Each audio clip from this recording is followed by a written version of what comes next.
सुप्रभात बच्चों, हिंदी कक्षा में आप सभी का स्वागत है। बच्चों, आज हम लोग पाठ 7 सदाचार का ताबीज के अभ्यास कार्य करेंगे। तो आइए चलिए प्रारंभ करते हैं। पेज नंबर 53 पर प्रश्न नंबर 3 देखिए।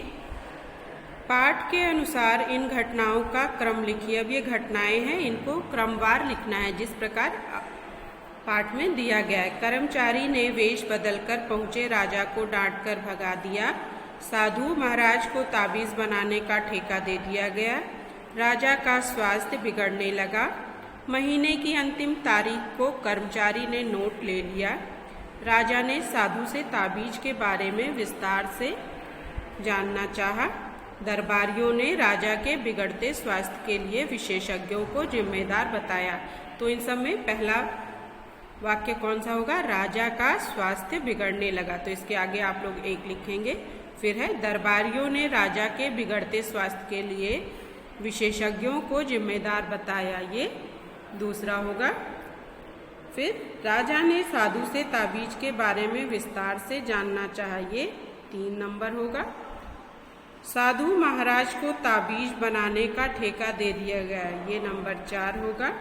कर्मचारी ने वेश बदलकर पहुंचे राजा को डांटकर भगा दिया, इस पे 5 नंबर डालेंगे। और महीने की अंतिम तारीख को कर्मचारी ने नोट ले लिया, इस पे 6 नंबर डाला जाएगा।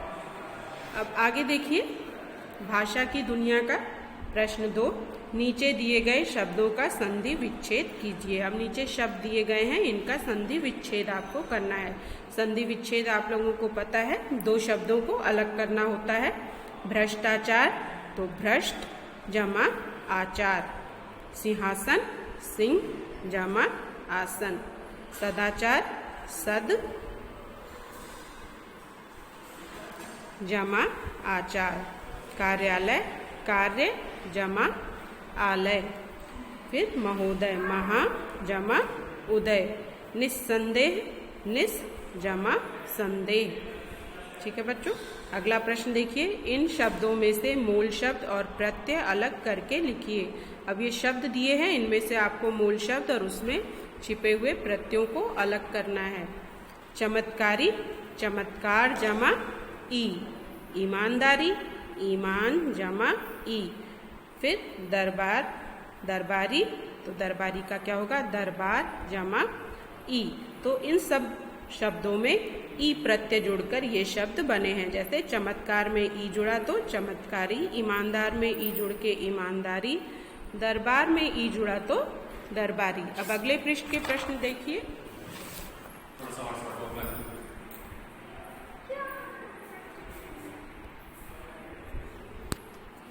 अरे वो कट जाएगा, 2 सेकेंड कट क्या जाएगा, खराब। अगला शब्द है उत्सुकता। उत्सुक जमा ता। तो उत्सुकता शब्द उत्सुक में ता प्रत्यय जुड़कर बना है। कठिनाई कठिन जमा आई। कठिनाई कठिनाई शब्द कठिन में आई प्रत्यय जुड़ने से बना है। बेईमानी बेईमान जमा ई, तो बेईमानी। ठीक है, अगला प्रश्न देखिए। प्रश्न 4। नीचे दिए गए वाक्यों में से विशेषण और विशेष्य चुनकर लिखिए। अब नीचे ये वाक्य दिया है, इसमें से आप लोगों को विशेषण और विशेष्य चुनकर लिखना है। विशेष्य जैसा कि आप लोग जानते ही हैं, जिस शब्द की विशेषता बताई जाती है उसे विशेष्य कहते हैं। और विशेषण क्या होता है? उस शब्द की विशेषता को ही विशेषण कहते हैं। तो प्रजा बहुत हल्ला मचा रही है। क्या मचा रही है प्रजा? हल्ला। तो हल्ला क्या है? विशेष्य है। और बहुत क्या है? विशेषण। हमें बारीक चीजें दिखती ही नहीं। कैसी चीजें नहीं दिखती? बारीक। तो बारीक क्या है? विशेषण है। और चीजें विशेष्य।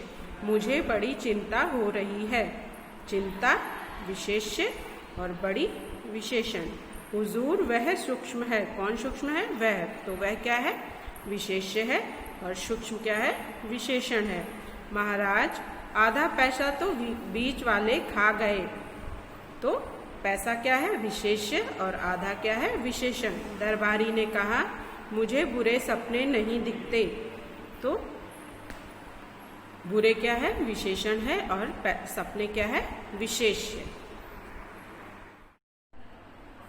प्रश्न नंबर 5, जो उत्तर सही हो उसके सामने सही का निशान लगाइए। इस शब्द में उपसर्ग और प्रत्यय दोनों का प्रयोग हुआ है। ये शब्द जो दिए हैं उनमें आप लोगों को ऐसा शब्द ढूंढना है जिसमें उपसर्ग का भी प्रयोग हुआ हो और प्रत्यय का भी। उपसर्ग जो शब्द के आगे लगते हैं, प्रत्यय जो शब्द के पीछे लगते हैं। तो बेईमानी शब्द जो है बच्चों, इसमें उपसर्ग और दोनों प्रत्यय दोनों का प्रयोग हुआ है। जैसे बे उपसर्ग और ई प्रत्यय। बेईमान में क्या होगा? बे जमा ईमान जमा ई, तो बेईमानी शब्द बनेगा। तो इसमें उपसर्ग और प्रत्यय दोनों हैं। अगला प्रश्न, कान खड़े होना का अर्थ क्या है? चौकन्ना होना, घबरा जाना, परेशान होना, हार मानना। चौकन्ना होना। घ, यही इस ताबीज का गुण है महाराज। इस वाक्य में रेखांकित शब्द के लिए एक कथन सही है। ताबीज शब्द के लिए कौन सा कथन सही है? यह शब्द एक वचन पुल्लिंग है। तो इस पे आप लोग सही का निशान लगाएंगे। आज के लिए इतना ही बच्चों। इस सभी अभ्यास कार्यों को आप अपनी पुस्तक में करेंगे। धन्यवाद।